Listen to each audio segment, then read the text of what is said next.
shall flow rivers, rivers of living water. Yeah, yeah, yeah. Out of my belly shall flow a river, rivers of living water. Yeah. Shalom mon peuple de Dieu, je vous salue au nom de Jésus partout là où vous êtes. Vous êtes le bienvenu à Cité des témoins de Christ, une cité des femmes et des hommes qui reflètent la vie de Jésus-Christ. Ce n'était pas pour rien que les gens ont appelé les disciples de chrétiens. C'est parce qu'ils ont vu les actes qui posaient Jésus-Christ dans la vie de chaque disciple. On est appelé des chrétiens pour marcher selon les actes de Jésus. On est appelé des chrétiens pour marcher comme Jésus. Voilà, nous avons notre service de 3 mois de prière 2024 qui englobe le mois de septembre, d'octobre ainsi que de novembre. Aujourd'hui, c'est notre première rencontre dont nous parlons sur Sosola la prière. Le mot Sosola c'est à lingala, en français veut dire comprendre. Donc notre terme est Sosola la prière ou comprendre la prière. Nous allons lire dans 1 Thessaloniciens chapitre 5, les versets 17 et les versets 19. Dans le verset 17, la Bible nous dit priez sans cesse. Le verset 19, ne tenez pas l'esprit. Que veut dire prier sans cesse? Prier sans cesse, cela veut dire prier sans se fatiguer. Cela veut dire prier régulièrement. Cela veut dire prier continuellement. Et ne tenez pas l'esprit, cela veut dire laisser que ton esprit soit excité. Et le moyen par lequel que nos esprits sont excités, c'est par la prière. Ne tenez pas l'esprit, cela veut dire aussi que laissez ton esprit soit brûlé. Laissez ton esprit soit actif. Laissez ton esprit marche. Laissez ton esprit fonctionne. Là, c'est au niveau des versets 9. Ne tenez pas l'esprit.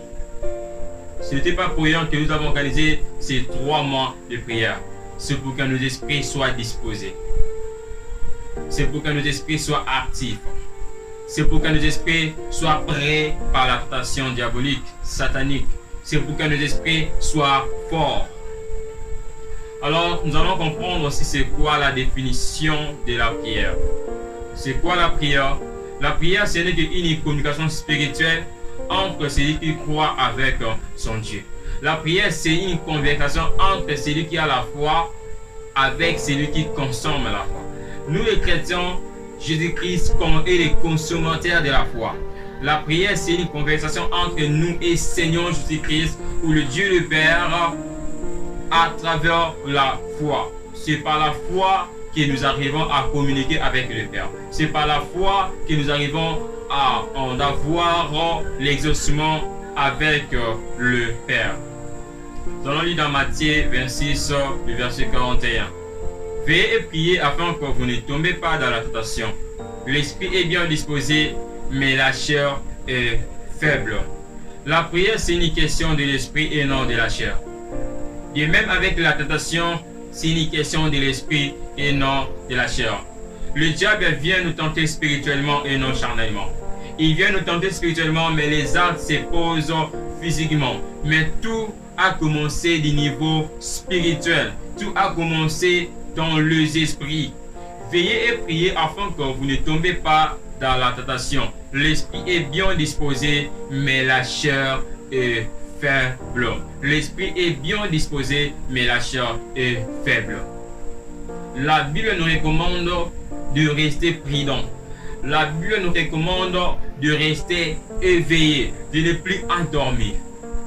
Endormir, ce n'est pas le fait de dormir physiquement, mais endormir spirituellement. Alors la Bible nous dit de rester éveillé spirituellement.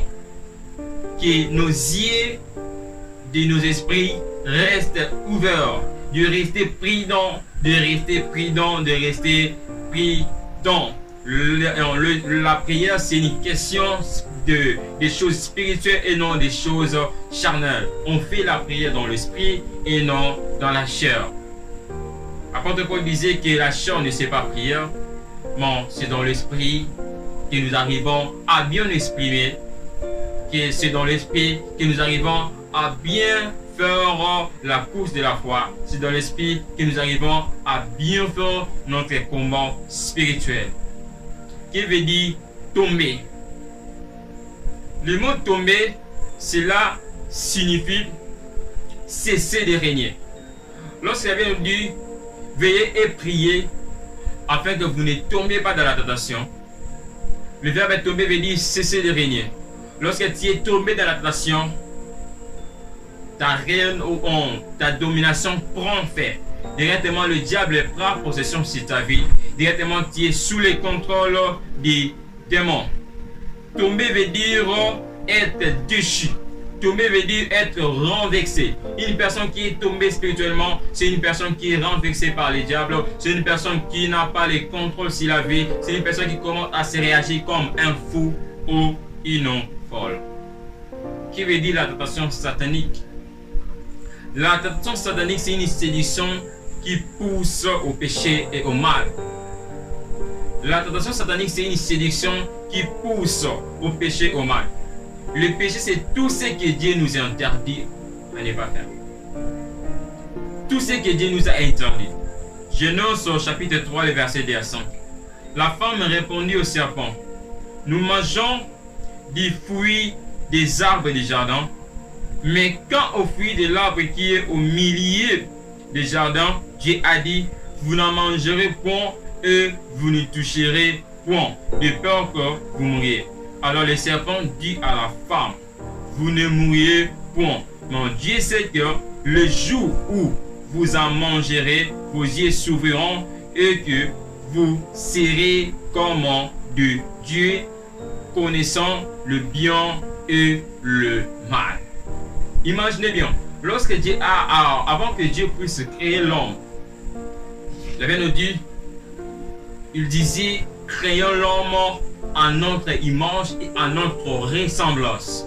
L'homme a été déjà créé à l'image de Dieu. L'homme a été déjà créé à la ressemblance de Dieu. C'est-à-dire, l'homme était comme Dieu. Mais le diable est venu encore pour mentir, pour renverser la parole de Dieu. Il lui dit: non, si vous mangez, si vous faisiez ce que Dieu vous a interdit, vous serez comme de Dieu en connaissant le bien et le mal, en ignorant encore. Et c'était déjà comme de Dieu. Pas des petits dieux, mais comme le Dieu le Père, le Dieu c'est l'Ostor. Qui veut dire être tombé dans la tentation. Être tombé dans la tentation, cela veut dire être à la merci des démons. Une personne qui est tombée dans la tentation, c'est une personne qui est à la merci des démons. C'est une personne qui est entre les mains des démons. C'est une personne que le démon s'est réjoui: oh non, tu es venu dans notre camp, tu es venu dans notre maison, oh non, soyez le bienvenu, ici vous allez souffrir.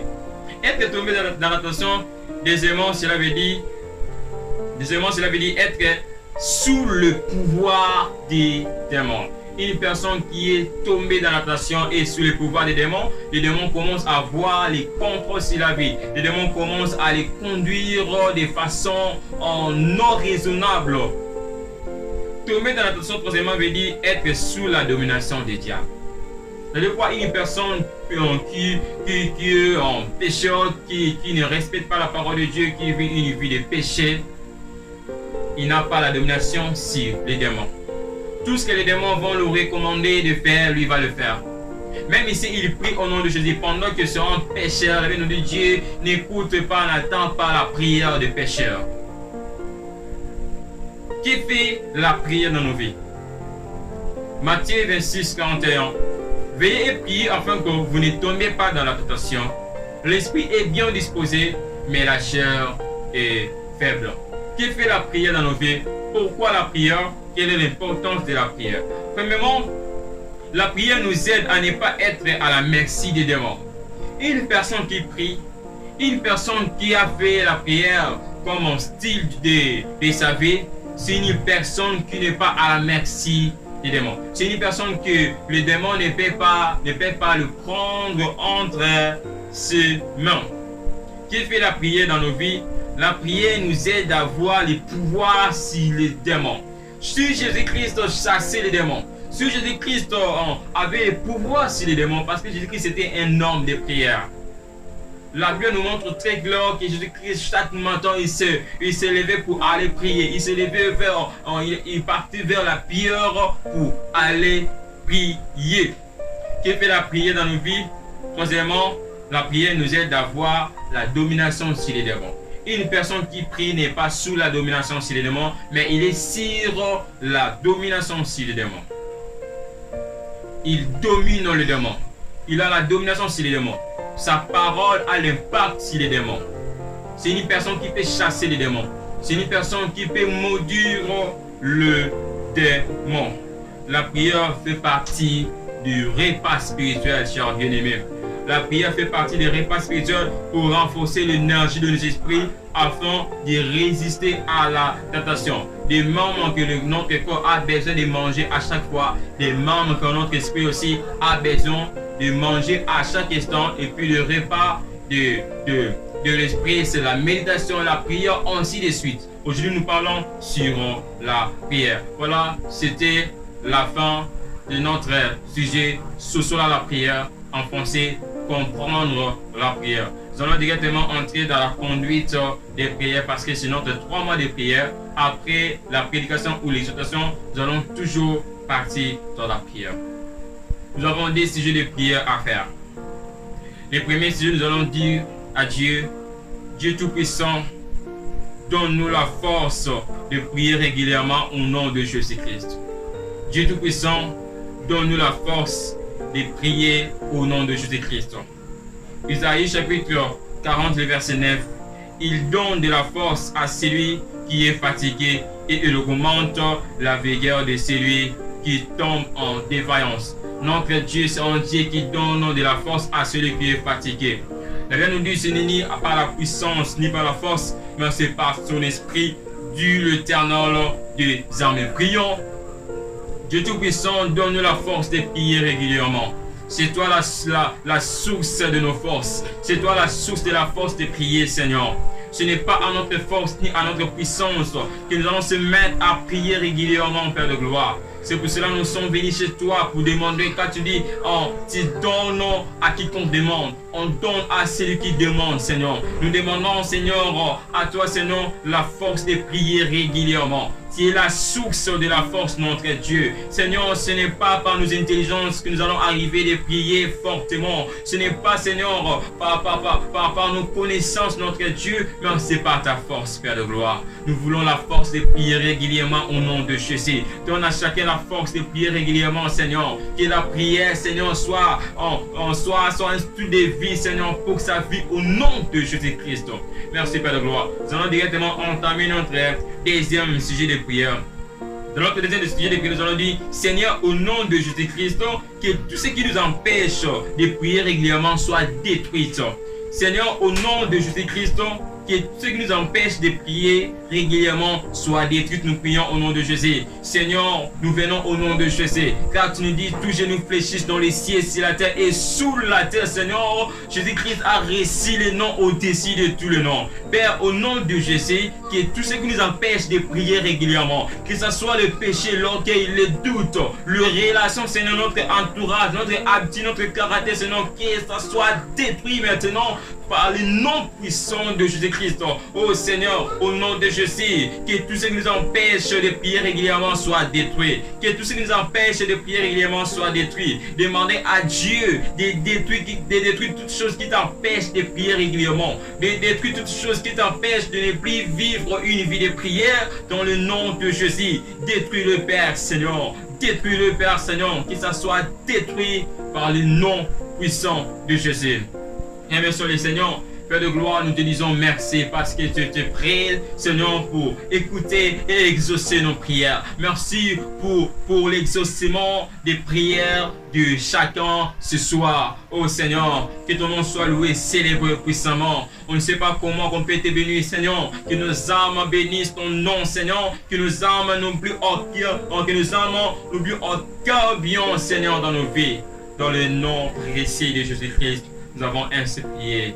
Amen. Oui, chers bien-aimés, Que Dieu vous bénisse. On se voit à la prochaine